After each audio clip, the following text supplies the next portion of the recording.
Halo, di sini saya akan melakukan praktikum dengan judul Sistem Pencernaan Manusia. Tahukah kita bahwa tubuh manusia memerlukan nutrisi untuk bertahan hidup? Untuk bertahan hidup, manusia akan mengonsumsi makanan sebagai nutrisinya. Makanan yang dikonsumsi manusia nanti akan dicerna di dalam tubuh manusia yang dikenal dengan nama sistem pencernaan manusia. Jadi nanti makanan yang kita cerna itu akan melalui organ-organ yang dikatakan sebagai organ sistem pencernaan manusia. Sistem pencernaan manusia adalah proses pengubahan makanan dari ukuran besar menjadi ukuran yang lebih kecil dan halus, serta memecah molekul makanan yang kompleks menjadi molekul sederhana. Fungsi utama sistem pencernaan manusia adalah mengolah makanan untuk menjadi nutrisi yang dapat diserap dan digunakan oleh tubuh, serta membuang sisa-sisa yang tidak diperlukan oleh tubuh. Dalam sistem pencernaan manusia terdapat organ-organ yang berperan sebagai proses membantunya pencernaan dan juga enzim-enzim utama yang berperan sebagai proses pencernaan manusia itu sendiri. Di sini terdapat gambaran organ-organ yang berperan dalam sistem pencernaan manusia. Organ yang pertama, ketika makanan masuk ke dalam tubuh, maka dia akan melewati yang namanya mulut. Seperti yang digambar, mulut ini nanti menghasilkan sebuah enzim amilase. Kemudian setelah dari mulut nanti makanan akan diteruskan menuju ke kerongkongan. Kerongkongan ini merupakan saluran panjang yang ada pada tubuh manusia. Nah, setelah itu nanti makanan akan menuju ke organ lambung, di mana nanti di dalam lambung akan ditemukan yang namanya enzim pepsid, enzim renin, dan enzim lipase lambung. Kemudian sebelum ke usus halus nanti di situ akan ada yang namanya organ pankreas, di mana nanti organ ini akan menghasilkan enzim amilase, tripsin, kimotripsin, dan lipase pankreas yang membantu proses pencernaan. Setelah itu makanan akan menuju ke usus halus, di mana di usus halus ada yang namanya enzim maltase, laktase, sukrase, peptidase, dan enterokinase. Lalu makanan akan diarahkan menuju ke usus besar, dan yang terakhir makanan akan menuju ke anus. Organ pencernaan dalam sistem pencernaan ini terdapat dalam 6 bagian utama yang harus kita ketahui. Yang pertama ada mulut. Mulut ini nanti merupakan awal proses pencernaan di mana makanan dapat masuk. Kemudian yang kedua, di sini ada esofagus atau kerongkongan.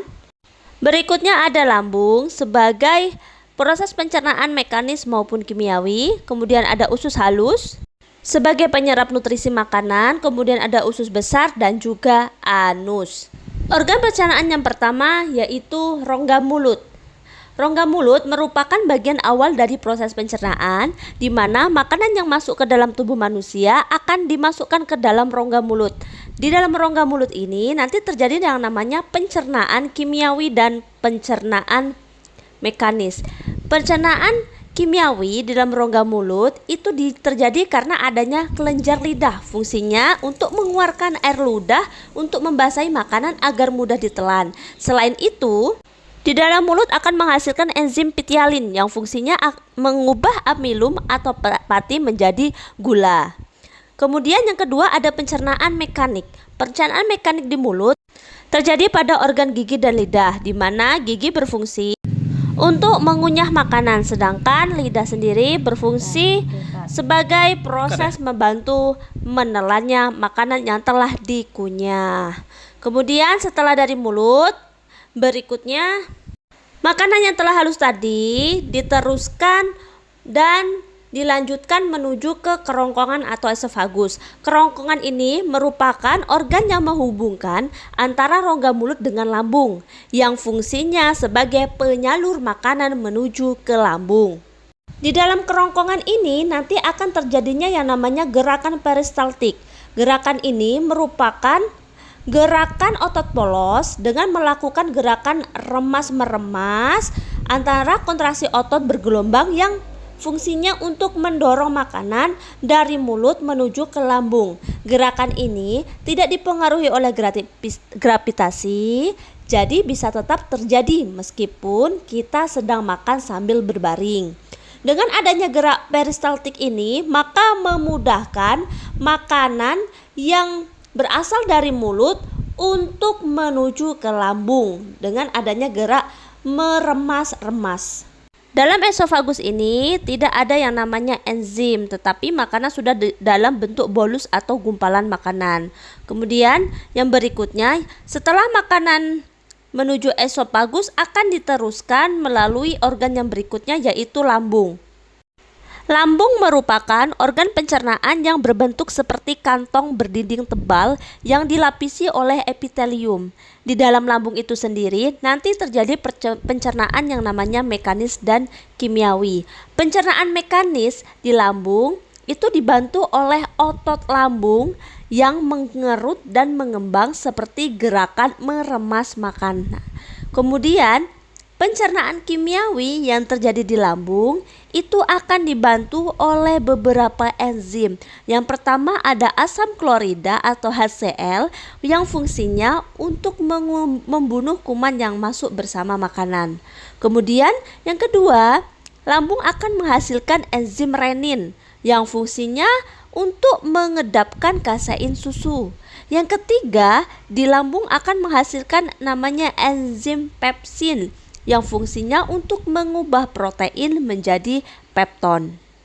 Di lambung juga akan dihasilkan yang namanya enzim lipase lambung atau gastric lipase yang fungsinya memecah lemak atau trigliserida menjadi asam lemak dan gliserol. Di dalam lambung inilah yang tadinya makanan berbentuk bolus atau gumpalan akan diubah menjadi berbentuk kim atau berbentuk bubur makanan. Selain itu, lambung juga dapat berfungsi sebagai tempat penyimpanan makanan sementara. Lambung menyimpan makanan selama beberapa jam sebelum masuk ke usus halus secara bertahap. Lambung juga mengatur seberapa banyak kim atau bubur makanan yang masuk ke dalam usus halus melalui Stickler pylorus agar usus bisa mencernanya secara efisien. Setelah makanan dicerna oleh lambung, berikutnya akan dibawa menuju ke usus halus. Usus halus merupakan organ terpanjang dari saluran pencernaan manusia yang fungsinya untuk menyerap nutrisi dari makanan. Di dalam usus halus terdiri dari beberapa bagian. Yang pertama, usus 12 jari atau duodenum, kedua usus kosong atau jejunum, dan ketiga usus penyerapan atau ileum. Di dalam usus halus ini nanti makanan akan melalui pencernaan kimiawi yang dibantu oleh getah empedu dan getah pankreas. Getah empedu nanti fungsinya adalah mengemulsikan atau menggumpalkan si lemak. Sedangkan getah pankreas nanti fungsinya akan menghasilkan 3 enzim, yaitu amilase, fungsinya untuk memecah zat tepung menjadi gula. Yang kedua tripsin, mengubah atau memecah lemak menjadi asam lemak, dan yang ketiga ada lipase, fungsinya untuk memecah protein menjadi asam amino. Di dalam usus halus, lanjutan pencernaan akan terjadi proses kimiawi yang dibantu oleh enzim duodenum yang dihasilkan ketiga enzim tadi.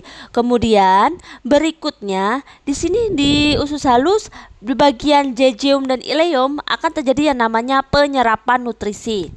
Setelah seluruh makanan berupa kim tadi diolah di usus halus, kemudian ada sisa makanan yang tidak dapat diolah dengan usus halus dengan baik. Nah, sisa makanan tersebut tidak dapat dicerna atau diserap, akan didorong menuju ke usus besar. Makanan menuju ke usus besar. Usus besar merupakan organ pencernaan yang berfungsi untuk menyerap air dari sisa makanan dan mengubahnya menjadi feses. Pada usus besar terdapat bakteri coli yang berperan untuk membantu proses pembusukan sisa makanan. Di usus besar, makanan yang tidak dapat dicerna pada usus halus tadi akan diproses pada usus besar sehingga berbentuk padat yang dinamakan sebagai feses. Sisa makanan yang tidak dicerna akan dibentuk menjadi feses atau tinja. Feses ini nanti akan disimpan sementara di dalam rektum sebelum dikeluarkan menjadi anus saat buang air besar. Bakteri E. coli pada usus besar itu berada di dalam kolon. Nanti bakteri ini akan membantu fermentasi sisa karbohidrat, kemudian menghasilkan vitamin K dan vitamin B yang baik untuk tubuh. Selain itu, bakteri E. coli juga akan melindungi tubuh dari bakteri jahat dan menjaga keseimbangan mikroorganisme di dalam sistem pencernaan. Sisa makanan yang berbentuk feses tadi akan dibuang melalui organ yang bernama anus. Anus merupakan organ yang berfungsi untuk membuang zat sisa makanan berupa feses atau tinja tadi. Di dalam feses terdapat namanya dua otot sphincter. Ada otot sphincter internal dan eksternal. Internal itu otot tidak sadar dan eksternal itu otot sadar. Di mana kedua otot ini nanti fungsinya sebagai pengatur jalannya proses defekasi atau buang air besar. Anus ini berfungsi sebagai pintu keluar feses dan pengontrol waktu buang air besar melalui kerja otot sphincter tersebut. Sekian dan terima kasih.